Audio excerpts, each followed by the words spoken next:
Good morning, good afternoon, and good evening. My name's James Schofield, and you're listening to My Growth Coaching, a podcast which explores the field of business coaching.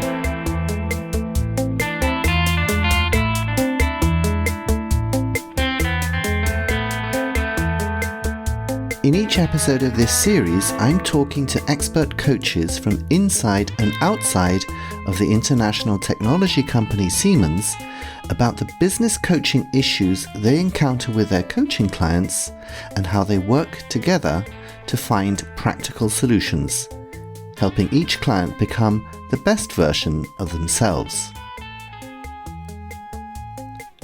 My guests will share interesting case studies about the challenges people face in their business life and how they deal with them.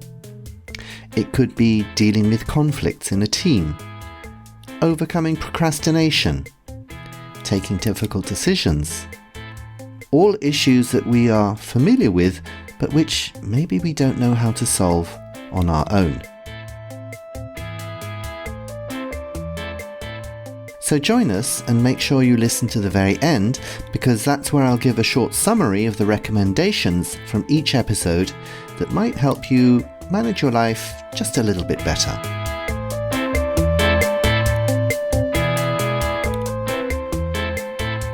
Today, the topic I want to talk about with my guest is establishing real goals in a coaching session. Now, it can often happen that clients come to a session with only a vague idea of what they need to work on, and the coach has to help them discover what that issue is, or else the coaching session is a complete waste of time. So, to talk about this, I've invited Heidi Reimer onto My Growth Coaching, and now full disclosure, Heidi was the person who first trained me when I started my coaching career back in 2011, so I am a huge fan.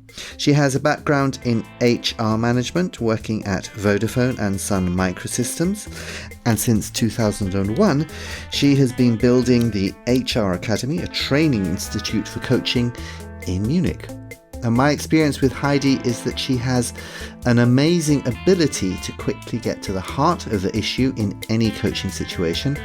So I thought there could be no better person to talk about how a coach can help their client set goals for their coaching session.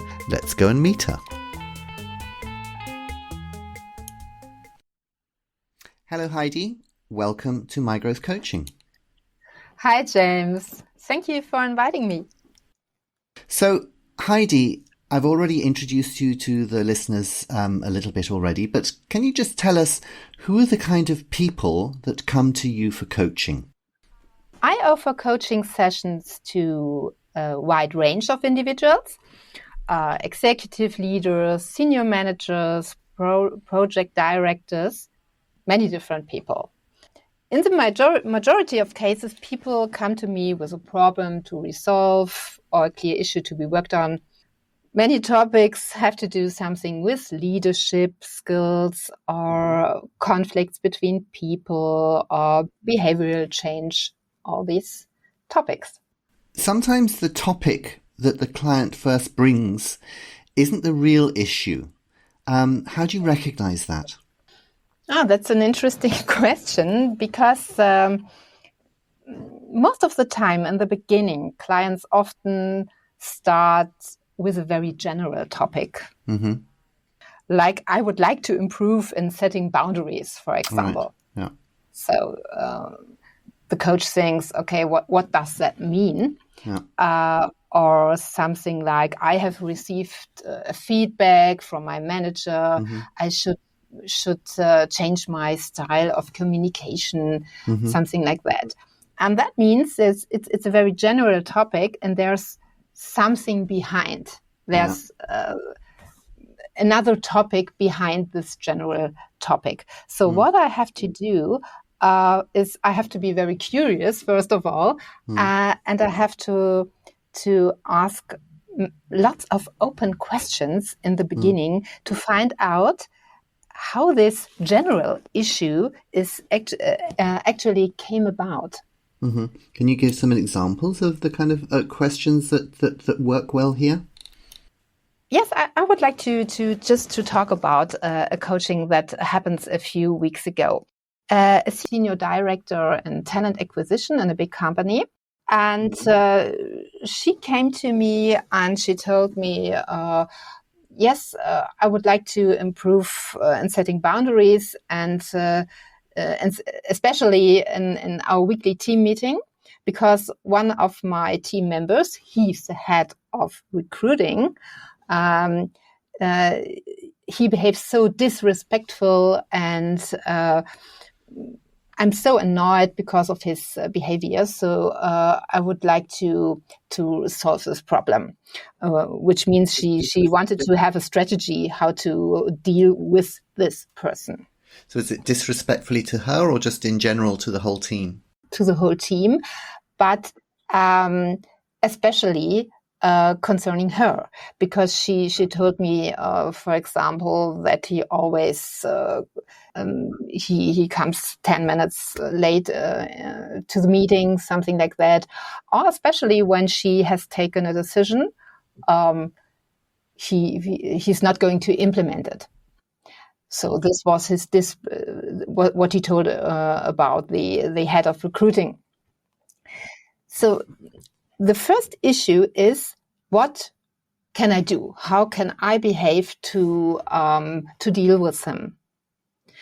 But this is very this is the issue on the surface. The question is, what is behind his behavior? What kind of constellation is there in the team that he behaves like he behaves? And that's what I wanted to find out then. And I asked her, what has changed for him in the last few months, in the last few weeks?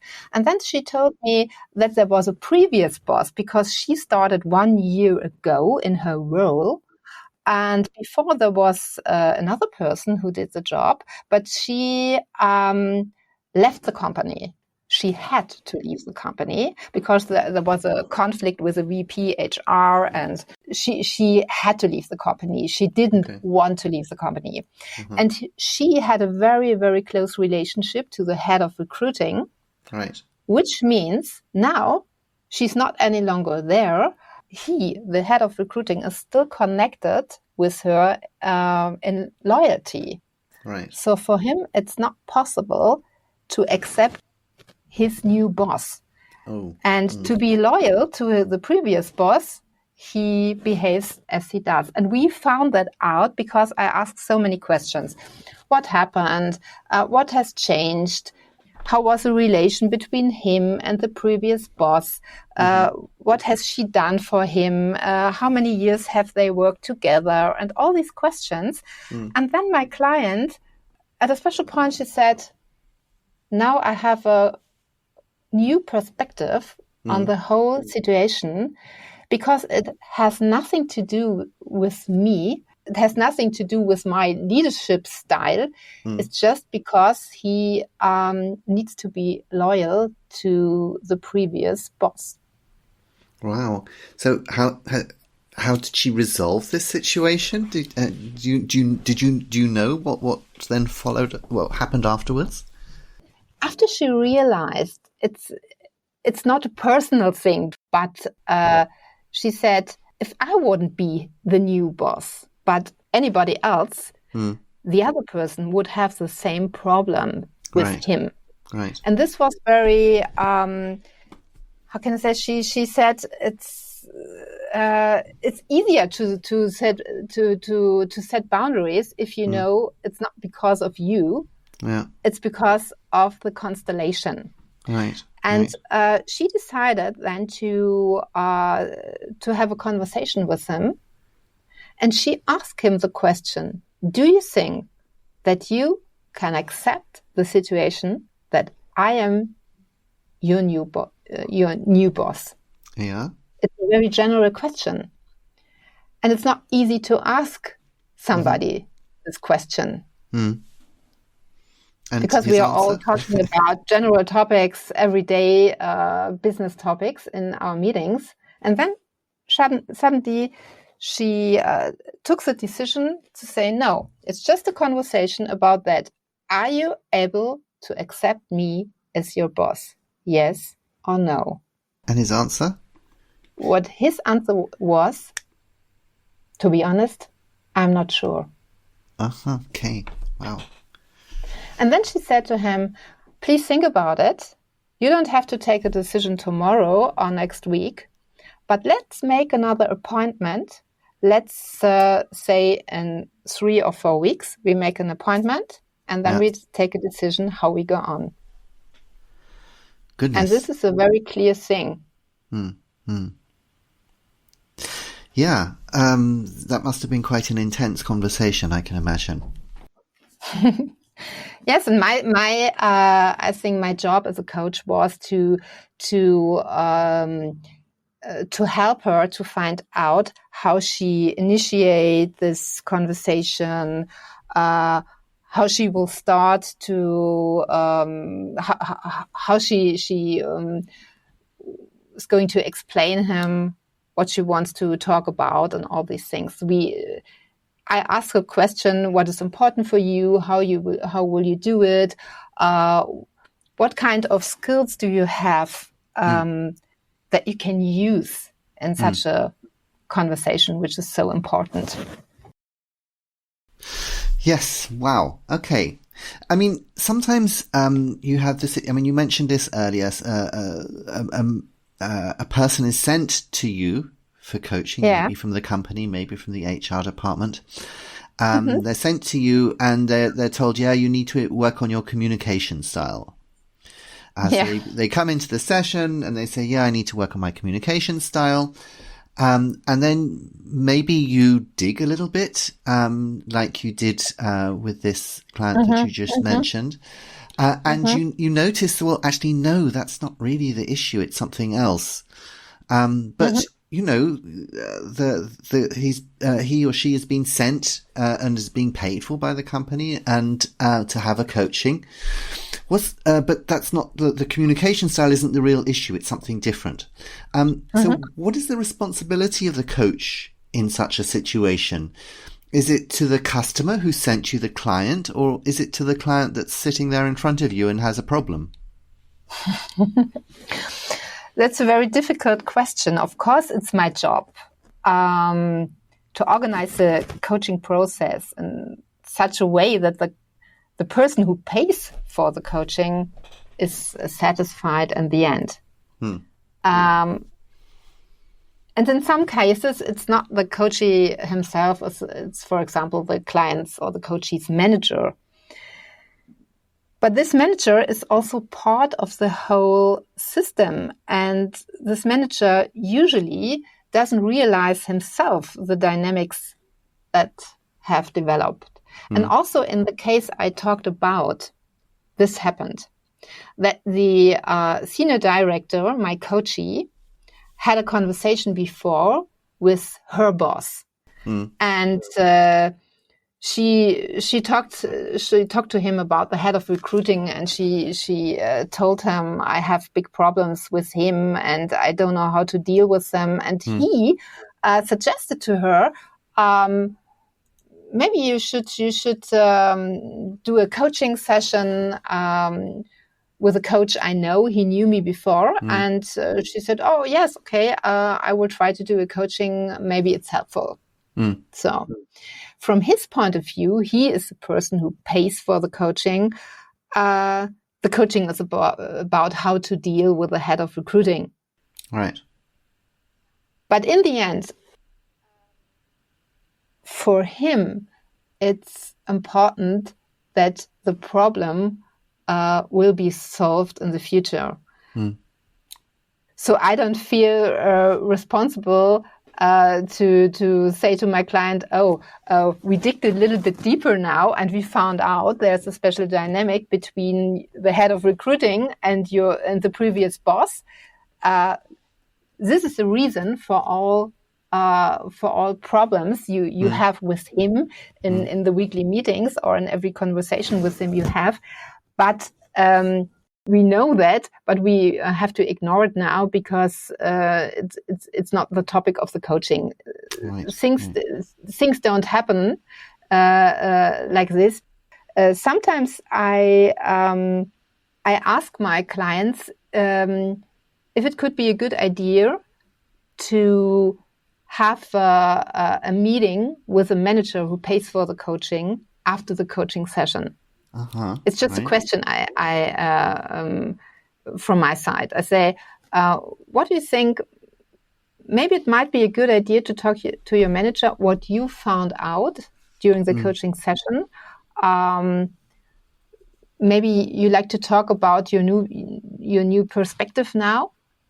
And if they have a good relationship, it can be very helpful to do that for the manager who pays for the coaching. Right. Yes, I can imagine. Yeah. But the client has to decide because it's a question of confidentiality. A really interesting example that you gave there. And I remember myself, a coachee who came to me, who was looking at the way to, her initial topic that she brought was she was looking to improve her position in the team that she was working in. But very quickly, when I looked at it, it seemed to me, well, I mean, actually, she's in a really good position. I mean, she's doing really well, and I couldn't see what the problem was. But we dug a little bit further, like you said, and then it turned out the real issue was she was desperately unhappy because her boyfriend was in Russia and she was here in Germany. And she didn't know whether she should go back to Russia or whether she should encourage him to come to Germany.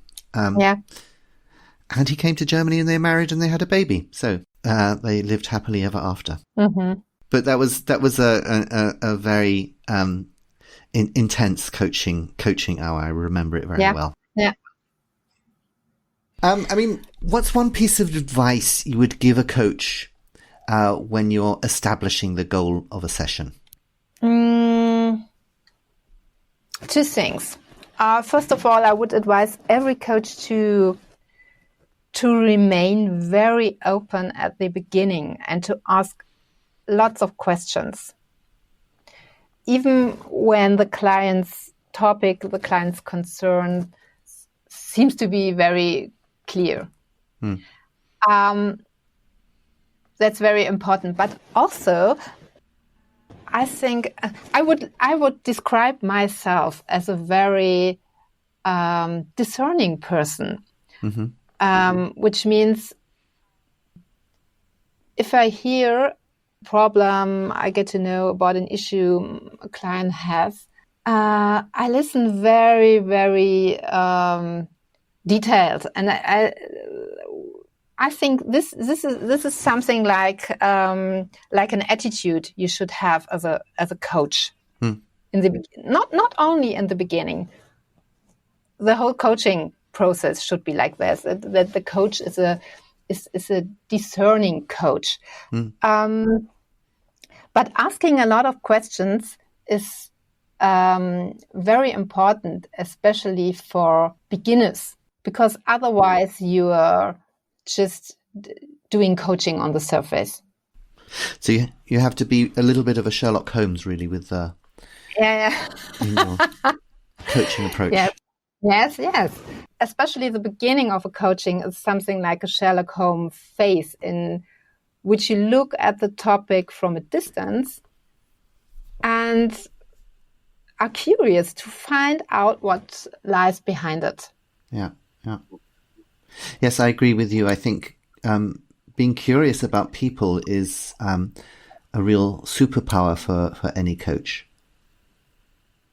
Yeah, and as you know, I do coaching training with many people every year, and I know that especially in the beginning, coaches they want to apply a specific coaching method because they've learned special coaching methods and they want to apply them. And that's a big problem because if you are so focused on coaching methods, you don't ask enough questions and you're not curious enough. So it's better to take your time as a coach in the beginning.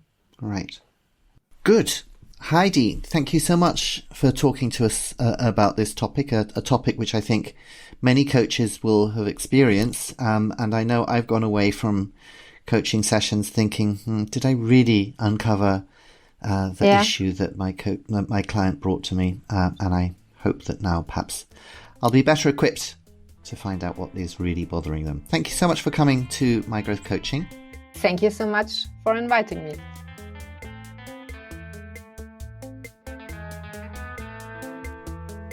So I hope you agree, a very interesting session with Heidi. Let's make a quick summary of what we discussed today. First off, clients often start a session with a very general topic. For example, I'd like to improve on setting boundaries, or I need to improve my communication style. Now, the coach needs to be careful that there is not perhaps a more serious topic behind this very generic request. And you need to do this by being insanely curious, being a real Sherlock Holmes, and asking lots of open questions. For example, what happened? What has changed? How was the relationship between A and B? And so on and so on. Once the coach has established the real topic, they can help the client develop a strategy to manage it.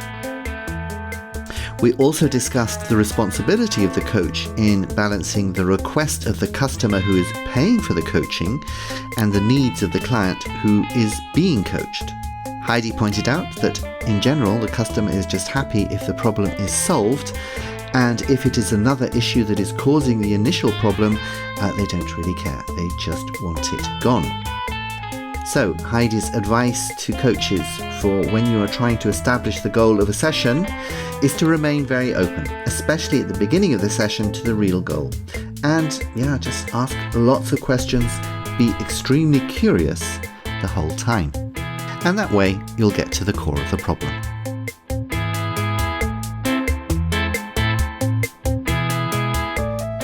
That's all from this episode of My Growth Coaching. If you like this podcast, please follow and give it a rating on whichever platform you use. And tell your friends about it too, especially if you think some of the ideas I discussed with my guests could be useful for them as well. After all, sharing is caring. I'll be back interviewing more great coaches about their experiences soon, so keep your eyes and ears open. Until then, take care and goodbye.